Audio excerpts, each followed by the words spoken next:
Olá a todos vocês. Bom, agora vim fazer um vídeo aqui sobre o que era o altar do Holocausto, tá? Nessa aula vamos estudar os principais pontos sobre o que era o altar do Holocausto. Existem muitas confusões sobre esse assunto. Nesse pequeno post eu vou mostrar um pouco o pensamento judaico e cristão sobre o assunto.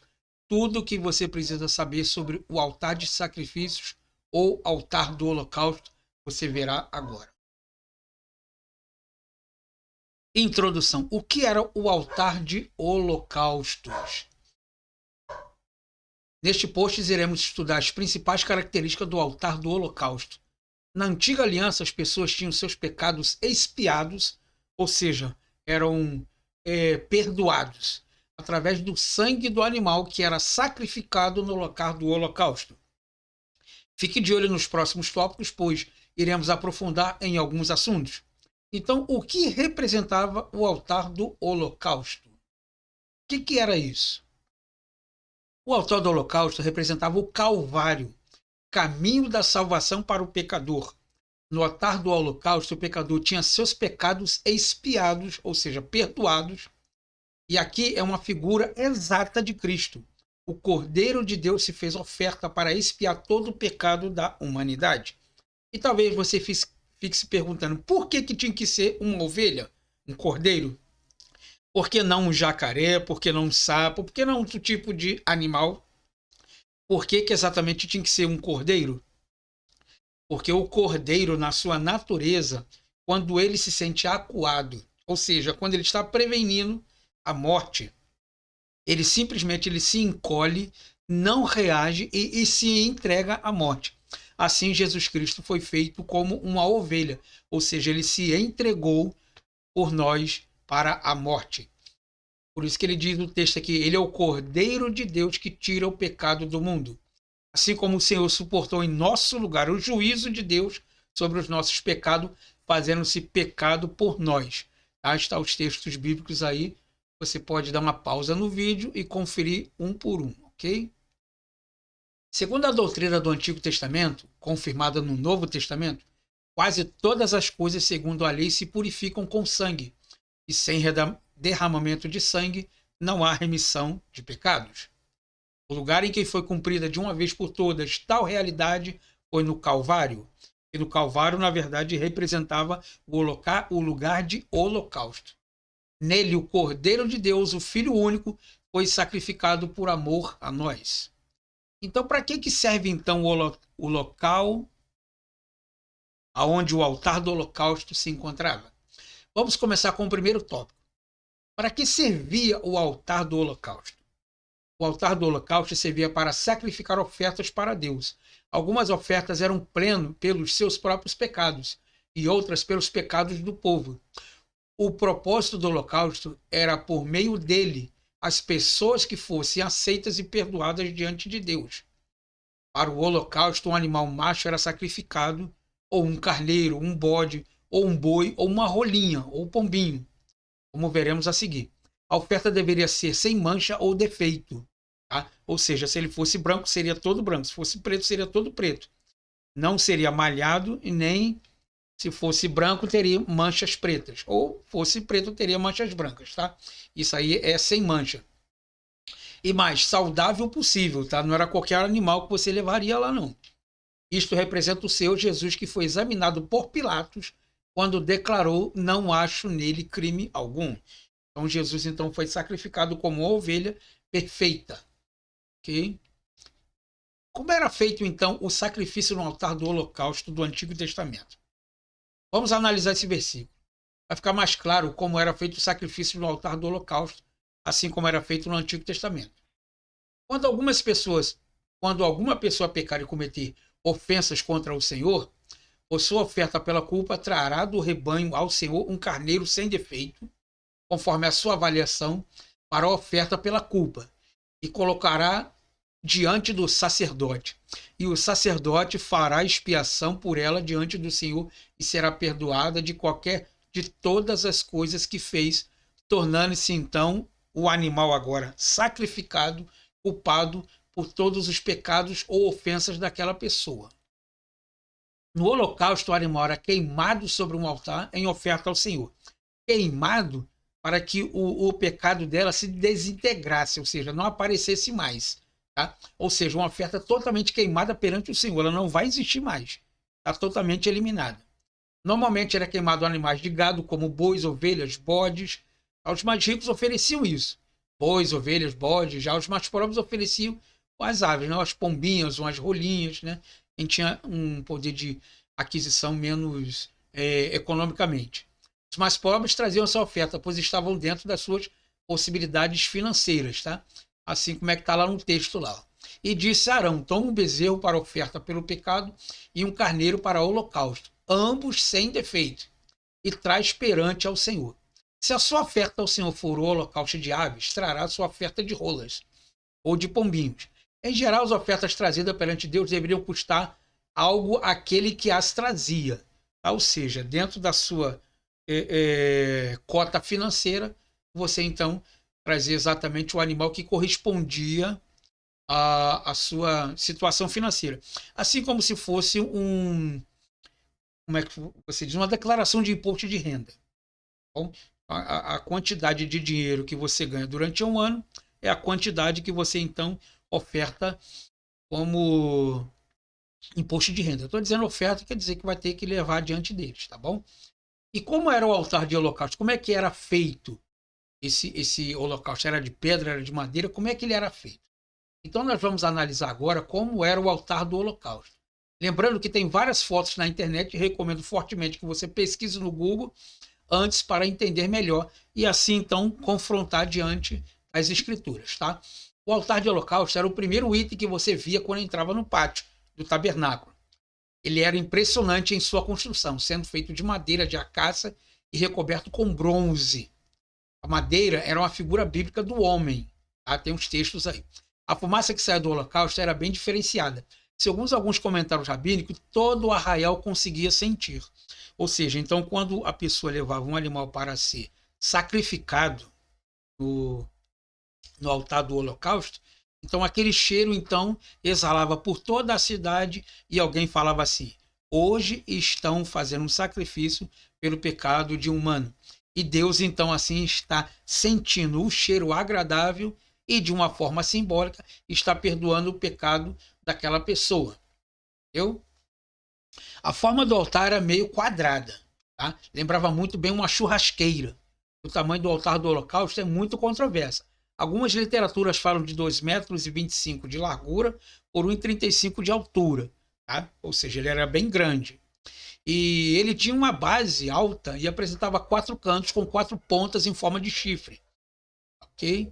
E esses chifres ajudavam o sacerdote na administração da cerimônia, pois o animal ficava amarrado em um desses chifres para depois ser sacrificado. Lembrando que tinha sangue nas pontas dos chifres, tá? E o que representavam os 4 chifres no altar do holocausto? Se são 4 chifres, então, por que o número 4? Por que não 2? Por que não 3?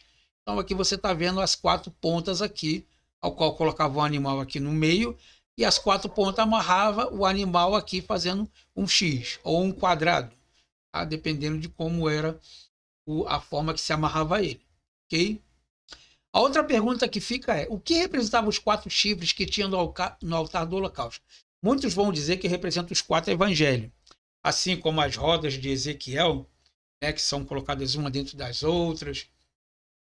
Os 4 animais simbólicos, eles se referem então aos 4 evangelhos, entendeu? Então, na verdade, vamos ver o que significa essas 4 pontas e por que 4 pontas. Existem vários comentários sobre esse assunto, mas a Bíblia não chega a afirmar nada. Algumas pessoas dizem que é os 4 evangelhos, porém uma interpretação errada. Por quê? Porque naquela época não existiam os evangelhos. Então essa situação está totalmente fora de quesito. Uma das interpretações mais aceitáveis é sobre a universalização, isto é, algo universal. O número 4 na Bíblia representa algo universal. Por exemplo, as 4 estações do ano, os 4 pontos da terra. Os chifres do altar indicam também um símbolo de poder, autoridade e proteção. A Bíblia, os chifres têm um símbolo de autoridade, porém a proteção Estou vendo algumas notificações do WhatsApp aqui, por isso que eu estou olhando para baixo. Os chifres no altar indicam também um símbolo de poder, autoridade e proteção. Na Bíblia, os chifres têm um símbolo de autoridade, poder e proteção. Essa simbologia está sempre presente no altar do Holocausto. Ou seja, os vikings, né? Eles, nos capacetes deles, eles tinham muitos chifres, né? Hoje, geralmente, o chifre hoje na cabeça é um pouco complicado, né? Os gregos também usavam muito, enfim, temos muitos nações e historialidades de alguns guerreiros que usavam chifres nos capacetes para demonstrar poder, né? Como funcionava então o sacrifício no altar do holocausto? O que teria que se fazer? Tá? Como eu disse aí em cima, parecia como se fosse uma churrasqueira. Tá? De uma forma totalmente resumida, vou explicar em poucas palavras como funcionavam os sacrifícios no altar do holocausto. Muitas pessoas acham que ia carvão para acender o altar, mas não era nem bem assim. Tá? O carvão não foi descoberto na época de Moisés, não. Tá? O fogo era literalmente colocado no chão mesmo, areia e pedra mesmo. Depois que acendiam o fogo, aí eles matavam o animal e depois pegavam um pouco de sangue. O sangue se referia mais ou menos como se fosse o combustível. O querosene, o óleo, o diesel, a gasolina, tá?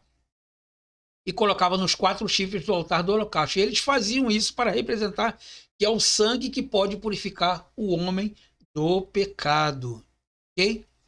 Agora nós temos uma curiosidade muito interessante aqui, ó. Porque eles colocavam o altar do holocausto na primeira posição do pátio. Ou seja, assim que você entrasse dentro do tabernáculo, logo no pátio ali, o local de sacrifício estava ali.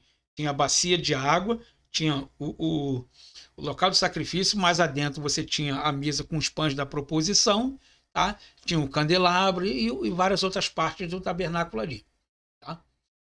A resposta é bem simples. Observe, a primeira coisa que devemos fazer antes de entrar na presença de Deus é oferecer um sacrifício. Hoje nós não fazemos isso porque Jesus já se ofereceu como o único sacrifício pelas nossas vidas, ok? E primeiro oferecemos nossas vidas como sacrifício. Então, sim, hoje nós não oferecemos mais sacrifício de animais. Algumas instituições e outras religiões oferecem ainda esse tipo de quesito. Mas, na verdade, Jesus morreu como um único sacrifício pelas nossas vidas. Tá? Primeiro oferecemos nossa vida como sacrifício vivo na presença de Deus. E depois, sim, entramos em sua presença. Ou seja, quando você entra na igreja, então você se oferece a Deus como o holocausto daquele altar. Fazendo o quê? Fazendo a sua oração, se ajoelhando e se entregando a Deus. Ok? O princípio é exatamente esse, a primeira morte depois da vida. Ou seja, você está mortificando a si mesmo agora e se entregando como servo de Deus. Ok? Agora nós temos aqui a diferença entre o altar de holocausto e o altar de incenso, tá? Onde existia aquele cheiro da fumaça, o qual defumava todo o tabernáculo. Agora vamos entender um pouco melhor a diferença entre o altar do incenso e o altar do holocausto. Bastante pessoas confundem ambos, mas na verdade são duas coisas bem diferentes. Bom, em poucas palavras, vamos estudar um pouco sobre o altar do incenso e entender as principais diferenças. O altar do holocausto ficava dentro do pátio do tabernáculo. Já o altar do incenso ficava dentro do tabernáculo, ou seja, na cabana. Tá? A parte do átrio, aí você tem dentro do lugar santo e o lugar santo dos santos. Okay? São 3 compartimentos ali separados. Tá? O altar do holocausto era oferecido sacrifício de animais a céu aberto. É logo assim que você entrava. Depois de um certo tempo, Deus ordenou a Moisés que construísse um segundo altar, que é o altar do incenso. Esse altar será feito de madeira recoberto de ouro e se colocava na seção do Kodesh, tá? Que é dentro dos santos. Kodesh vem de Kadosh, quer dizer santo, santidade. Tá? Próximo a menorá e a mesa dos pães da proposição. 2 vezes por dia o sacerdote queimava incenso sobre o altar, uma vez no período da manhã e outra no período da tarde. Ok? Uma curiosidade bem legal. Era proibido oferecer sacrifícios de animais sobre o altar de incenso, menos no dia do Yom Kippur, que é o dia do perdão, quando o sumo sacerdote oferecia animais sobre ele. Tá? Então, essas são as principais diferenças entre o altar do incenso e o altar do holocausto. Um é para sacrificar os animais, que ficava no pátio, Já o outro era para oferecer incenso perante o Senhor, que ficava dentro dos santos, que é dentro do tabernáculo. Ok? O ofertante que matava a sua oferta ou era o sacerdote? Então, para me levar o animal, já que o animal vai morrer, era eu que sacrificava esse animal ou era o sacerdote que fazia esse papel? A outra pergunta muito comum era: o sacerdote ou o ofertante que matava o animal?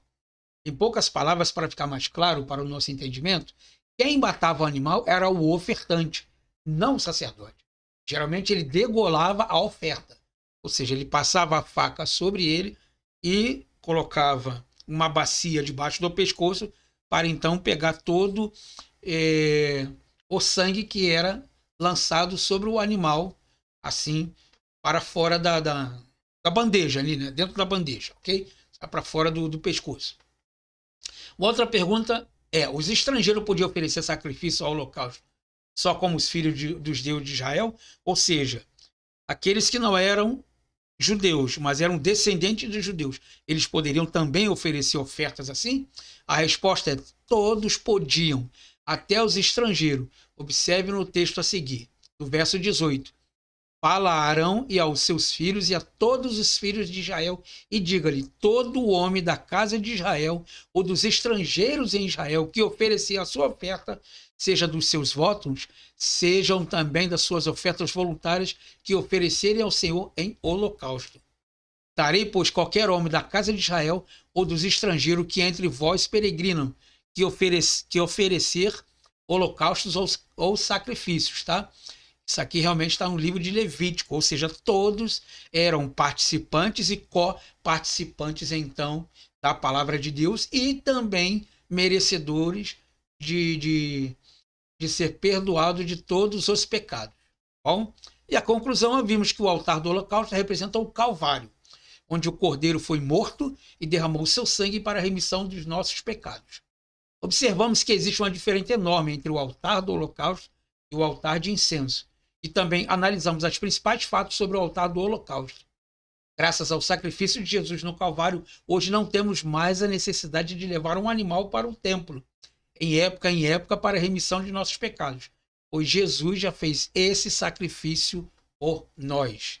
Então fica bem claro aí agora, tirado todas as dúvidas do que representa o altar de sacrifício, o altar do holocausto, que é o altar do sacrifício, e o altar do incenso ali. Bom, então Jesus Cristo então morreu uma única vez pelos nossos pecados, tornando-se então ovelha como remissão dos pecados de todos nós. Assim ele fez somente uma única vez. Ok? Espero que tenham gostado então. Comentem aí, tirem as suas dúvidas e que em breve então teremos mais estudos relacionados ao hebraico ou à cultura judaica e ao grego também e à cultura grega. Espero que tenham gostado e até a próxima.